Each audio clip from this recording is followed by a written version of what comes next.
ما باید بدونیم که بسیاری از افراد هستند که جز محارم نیستند و ما متاسفانه در عرف خودمون اونها را جز محارم میدانیم و پروایی نداریم. احیانا مثلا پسر عموها، پسر داییها، پسر خاله ها، اینها جز محارم نیستند، اینا نامحرم هستند و متاسفانه گاهی دیده میشه که بعضی زنها با اینها دست میدهند و بعضی بلا نسبت روبوسی هم میکنند و همچنین برادر شوهر، اینها محرم نیستند و برای شوهر خویشاوندان زن مثل خواهر زن اینها محرم نیستند.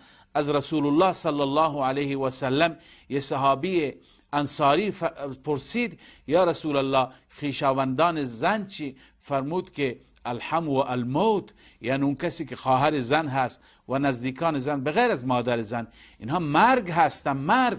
همچنین نزدیکان شوهر برای زن همچنین مرگ هستند، یعنی اینها محرم نیستند و برای اینها با اینها اختلاط خطر مرگ هست که خطر مرگ همون خطر گناه هست.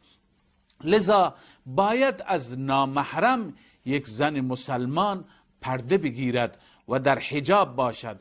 البته در بسیاری از زندگی ها هستند که شرایط حجاب فراهم نمیشه.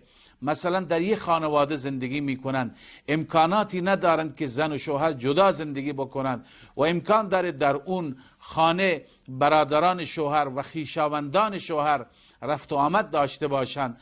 در چنین مواقع علما نوشتند که حداقل دو چیز را باید دو طرف رعایت بکنند. یکی این که وقتی که اون نامحرم وارد خانه میشه که محل زندگی مشترک هست، وقتی که وارد خانه میشه حتما عرض کنم که اجازه بگیرد، در بزند، طوری وانمود بکند که من دارم وارد میشوم و این زنی که نامحرمی او هست خودش را جمع بکند، لباسش را بپوشد، دستش بدنش جایی عریان نباشد که اون نامحرم خدا نکرده ببیند.